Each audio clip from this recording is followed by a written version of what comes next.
ನಾನಿವತ್ತು ಹೆಲ್ದಿ ಆಗಿರುವಂತಹ ಒಂದು ಬ್ರೇಕ್ಫಾಸ್ಟ್ ರೆಸಿಪಿಯೊಂದಿಗೆ ಬಂದಿದ್ದೇನೆ. ಹಾಯ್ ಫ್ರೆಂಡ್ಸ್, ನಮಸ್ಕಾರ. ವೆಲ್ಕಮ್ ಟು ನಳಪಾಕ. ಹೆಸರು ಕಾಳಿನ ದೋಸೆ ಅಥವಾ ಪೆಸರಿಟ್ಟನ್ನು ಮಾಡ್ತಾ ಇದ್ದೇನೆ. ಈಗ ಇದಕ್ಕೆ 1 ಕಪ್ನಷ್ಟು ಅಕ್ಕಿಯನ್ನು ಹಾಕ್ಕೊಳ್ತೇನೆ.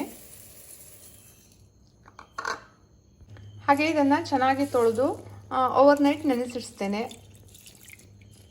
ನೀವೇನಾದರೂ ಬೆಳಗ್ಗೆ ಬ್ರೇಕ್ಫಾಸ್ಟಿಗೆ ಮಾಡ್ತೀರಾ ಅಂತಾದರೆ ಇದನ್ನು ರಾತ್ರಿನೇ ನೆನೆ ಹಾಕ್ಕೊಳ್ಬೇಕು. ಸಂಜೆ ಸ್ನ್ಯಾಕ್ಸಿಗೆ ಮಾಡ್ತೀರಾ ಅಂತಂದರೆ ನೀವು ಬೆಳಗ್ಗೆ ಡೇ ಟೈಮಲ್ಲಿ ಇದನ್ನು ನೆನೆಸ್ಕೊಳ್ಬೋದು. ಒಂದು 6 ರಿಂದ 8 ಗಂಟೆಗಳ ಕಾಲ ಇದನ್ನು ಚೆನ್ನಾಗಿ ನೆನೆಸ್ಕೊಳ್ಬೇಕು. ನೋಡಿ, ಚೆನ್ನಾಗಿ ನೆಂದಿದೆ.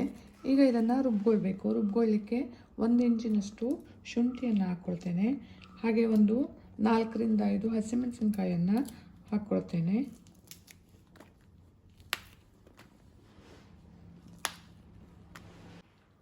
ಹಾಗೆ 1 ಟೀ ಸ್ಪೂನ್ ಜೀರಿಗೆಯನ್ನು ಹಾಕ್ತೇನೆ. ರುಬ್ಲಿಕ್ಕೆ ಬೇಕಾಗುವಷ್ಟು ನೀರನ್ನು ಹಾಕ್ಕೊಂಡು ಇದನ್ನು ನುಣ್ಣಗೆ ರುಬ್ಕೊಂಡು ಬರ್ತೇನೆ. ನೋಡಿ, ಹಿಟ್ಟನ್ನು ರುಬ್ಕೊಂಡಿದ್ದಾಗಿದೆ. ಇದು ತುಂಬ ನೀರು ಮಾಡ್ಕೊಳ್ಬಾರ್ದು, ಇಷ್ಟು ಗಟ್ಟಿ ಇದ್ದರೆ ಸಾಕು. ಈಗ ಇದಕ್ಕೆ ಬೇಕಾಗುವಷ್ಟು ಉಪ್ಪನ್ನು ಸೇರಿಸ್ಕೊಳ್ತೇನೆ.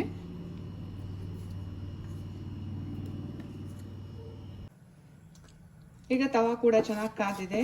ಈಗ ಇದರ ಮೇಲೆ ನಾನು ದೋಸೆಯನ್ನು ಹಾಕ್ಕೊಳ್ತೇನೆ.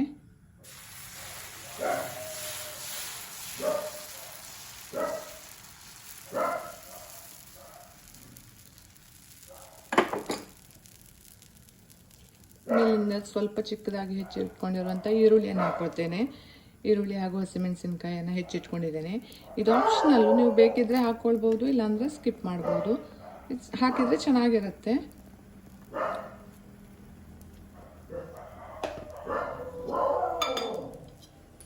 ಹಾಗೆ ಸ್ವಲ್ಪ ತುಪ್ಪ ಅಥವಾ ಎಣ್ಣೆಯನ್ನು ಹಾಕ್ಕೊಳ್ಬೋದು. ನಾನಿಲ್ಲಿ ತುಪ್ಪವನ್ನು ಹಾಕ್ಕೊಳ್ತೇನೆ.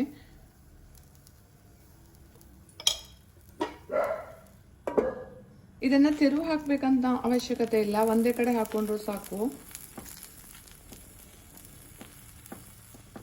ಚೆನ್ನಾಗಿ ಬೇಯಿಸ್ಕೊಳ್ಬೇಕು.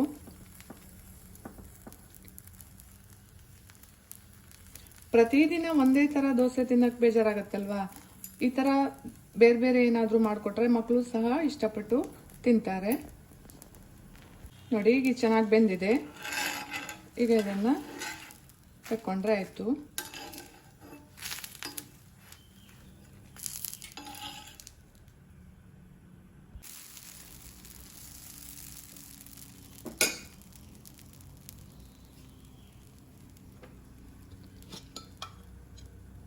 ಈರುಳ್ಳಿಯನ್ನು ಹಾಕಿದ್ರೆ ಸಹ ಒಂದು ದೋಸೆಯನ್ನು ಮಾಡ್ಕೊಳ್ತೇನೆ.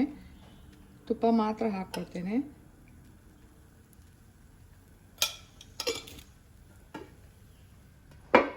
ಹಿಟ್ಟು ಫರ್ಮೆಂಟೇಷನ್ ಆಗಬೇಕು ಅನ್ನೋ ಅವಶ್ಯಕತೆ ಸಹ ಇಲ್ಲ, ಬೇಗ ಮಾಡ್ಕೊಳ್ಬೋದು. ಹೆಸರು ಕಾಳನ್ನು ನೆನೆಸಿಟ್ಕೊಂಡ್ರೆ ಮೊದಲನೇ ದಿವಸ ಇದನ್ನು ಆರಾಮಾಗಿ ಮಾಡ್ಕೊಳ್ಬೋದು. ನೋಡಿ ಎಷ್ಟು ಚೆನ್ನಾಗಿ ಬಂದಿದೆ ದೋಸೆ ಅಂತ. ನಾನು ಇದನ್ನು ಕಾಯಿ ಚಟ್ನಿ ಜೊತೆಗೆ ಸರ್ವ್ ಮಾಡ್ತಾ ಇದ್ದೇನೆ. ನೋಡಿ, ಆರೋಗ್ಯಕರವಾದಂತಹ ಹೆಸರು ಕಾಳಿನ ದೋಸೆ ರೆಡಿ ಆಯಿತು. ನನ್ನ ಈ ವಿಡಿಯೋ ಇಷ್ಟ ಆದರೆ ಲೈಕ್ ಮಾಡಿ, ಶೇರ್ ಮಾಡಿ, ಕಮೆಂಟ್ ಮಾಡಿ ಹಾಗೂ ಸಬ್ಸ್ಕ್ರೈಬ್ ಮಾಡಿ. Thank you.